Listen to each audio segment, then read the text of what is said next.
saya ditawarkan itu kuliah di Gaza untuk menjemput abi saya. Alhamdulillah, ya udah saya terima saat itu. Orang tua juga, Umi juga udah izin tadi, udah meridoi, insya Allah semoga baik-baik saja. Dan saat itu izinnya semua keluarga segala macam.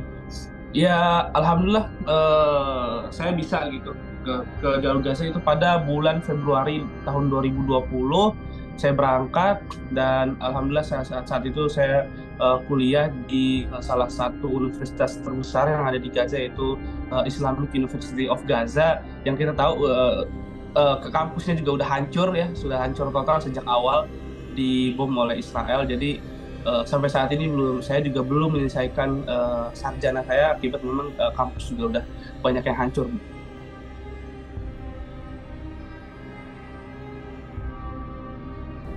Kedatangan Fikri ke jalur Gaza tentunya bukan tanpa alasan. Ia ingin menuntut ilmu meskipun tahu daerah yang dituju rawan konflik. Namun impian Fikri justru tertunda. Ia harus menerima kenyataan kampus tempat ia belajar telah hancur. Alhasil, ia dan teman-temannya pun juga tak bisa keluar dari Gaza sejak serangan 7 Oktober 2023. Secara eksklusif, Fikri Rofiul Haq menceritakan pengalamannya di Gaza kepada Kompas.com. Kembali lagi bersama saya, Anggi Puspariana. Jadi, gini ceritanya.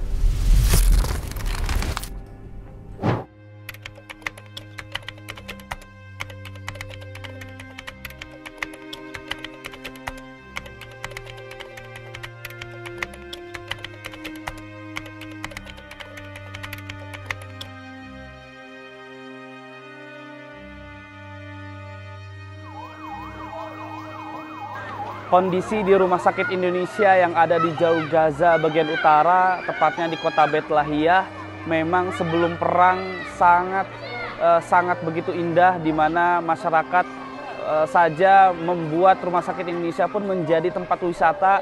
Banyak warga yang berkumpul dengan keluarga-keluarga mereka, dan rumah sakit pun masih beroperasi dengan normalnya, melayani pasien setiap harinya yang hampir 200 sampai 400 pasien yang berobat di Rumah Sakit Indonesia. Namun setelah perang atau pecahnya perang pada 7 Oktober lalu, sehingga Rumah Sakit Indonesia menjadi tempat mengungsi bagi warga yang saat itu terdapat 5.000 pengungsi yang ada di Rumah Sakit Indonesia, dan juga menangani korban-korban akibat agresi Israel.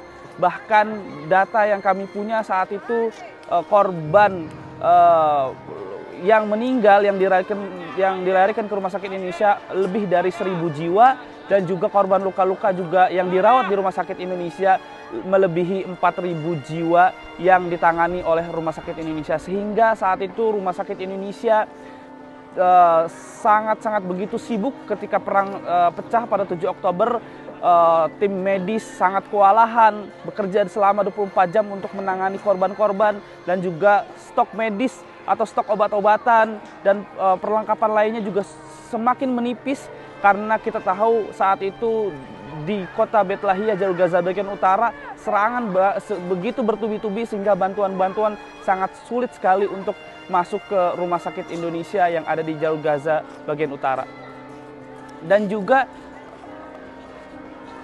ya, keseharian kita di Rumah Sakit Indonesia sebelum perang terjadi, memang kita seringkali memberikan sembako terhadap tim medis yang berjumlah 800 yang bertugas di Rumah Sakit Indonesia. Namun sekali lagi kita tidak bisa memberikan sembako pada tahun ini yang biasa kita laksanakan pada bulan Ramadan ini. Dan setelah perang ini memang saat itu kegiatan keseharian kita adalah memberikan bantuan-bantuan ke masyarakat yang ada di Jalur Gaza, terkhusus yang ada di Rumah Sakit Indonesia. Saat itu kita mengambil obat-obatan, saat itu juga kita membeli minyak goreng untuk menstok untuk memberikan, untuk kita saat itu kita membeli minyak goreng untuk menyalakan generator yang ada di Rumah Sakit Indonesia saat itu, karena solar ataupun bahan bakar BBM di Rumah Sakit Indonesia sudah habis sehingga terpaksa kita harus mengganti dengan minyak goreng. Dan bukan hanya itu saja, kita juga mengambil obat-obatan dan juga kita mengambil stok makanan untuk tim medis yang bekerja 24 jam, seperti kita memberikan makan siang dan juga kita memberikan kurma serta makanan-makanan lainnya untuk tim medis beserta juga para pengungsi yang ada di Rumah Sakit Indonesia. Namun karena stok yang sangat begitu menipis sehingga kita saat itu hanya bisa mensuplai tim medis saja yang ada di Rumah Sakit Indonesia, baik dari makanan snack ataupun makan siang yang saat itu kita distribusikan. Dan berkali-kali juga kita sudah mendistribusikan obat-obatan dan alhamdulillah distribusi itu berjalan baik walaupun di tengah perang atau di tengah agresi militer Israel.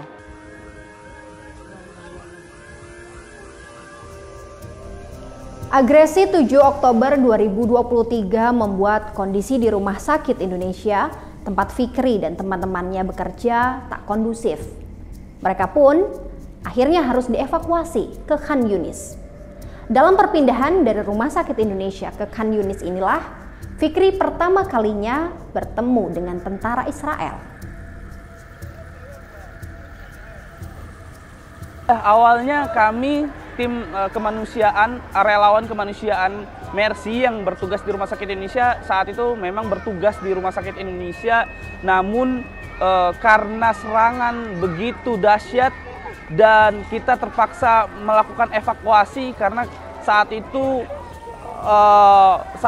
di Rumah Sakit Indonesia banyak sekali dentuman-dentuman bom dan juga serangan-serangan, dan bahkan tank-tank baja pun hanya berjarak 50 meter saja dari Rumah Sakit Indonesia. Saat itu kita melakukan evakuasi pada tanggal 22 November 2023 dan perjalanan evakuasi itu sangat-sangat menegangkan, di mana kita dipantau oleh tank-tank baja Israel, sehingga ketika kita melakukan evakuasi dari basement atau dari Rumah Sakit Indonesia menuju bis pun Israel melakukan serangan-serangan terhadap bangunan-bangunan yang ada di Rumah Sakit Indonesia, sehingga saat itu membuat kami pun sedikit ketakutan, ataupun memang saat itu kita sangat ketakutan dan para pengungsi lain juga ketakutan, dan bukan saja para pengungsi namun korban luka-luka juga dilakukan evakuasi ke jalur Gaza bagian selatan.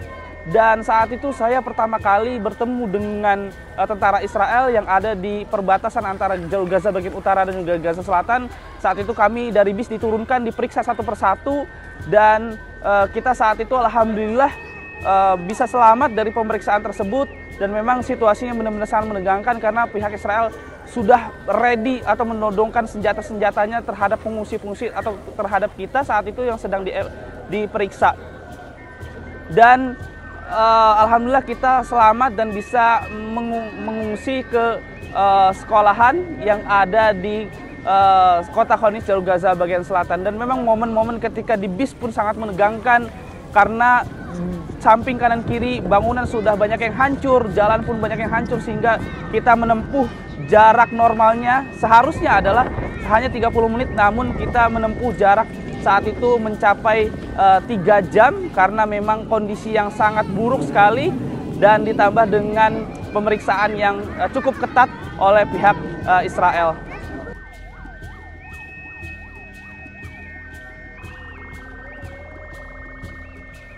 Terhitung sejak 2020, Fikri dan teman-temannya belum pulang ke Indonesia. Ia mengakui kondisi di Gaza memang sudah memprihatinkan sebelum serangan 7 Oktober 2023. Apalagi setelah agresi Israel, pergerakan Fikri dan teman-temannya juga semakin sempit. Sekarang Fikri hanya bisa menyimpan kerinduan akan tanah airnya Indonesia.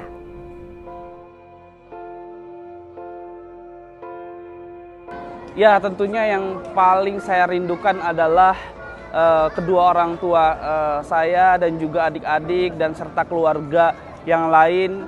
Dan tentunya kami merindukan sekali karena saya sudah 4 tahun belum pernah pulang ke Indonesia, dan juga ya tentunya merindukan juga makanan-makanan Indonesia yang biasanya pada bulan Ramadan kemarin pun kita selalu membuat makanan-makanan Indonesia. Namun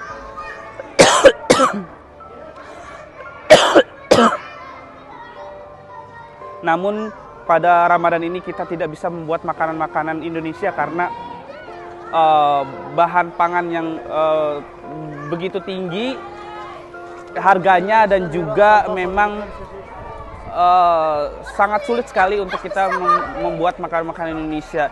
Dan juga harapan kita semoga perang ini cepat selesai dan terjadi gencatan senjata permanen ataupun sementara minimal pada bulan suci Ramadan ini, sehingga warga bisa melaksanakan ibadah puasanya dengan tenang dan juga lancar.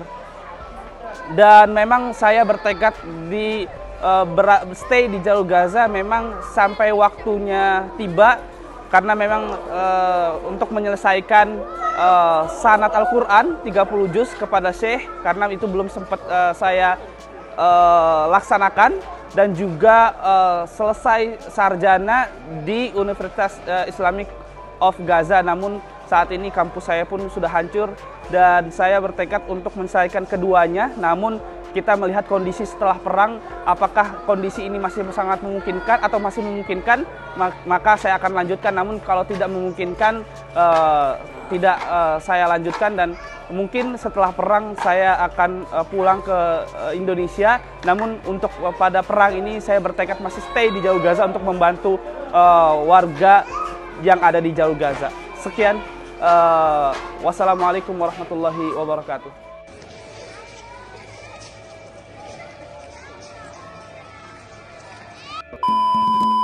Eits, tarik napas dulu sebelum ceritanya dilanjutin. Cuma mau bilang makasih buat kamu yang udah ngikutin episode-episode di Jadi Gini Ceritanya. Buat yang belum subscribe, jangan lupa. Biar gak ketinggalan cerita baru, nyalain juga loncengnya.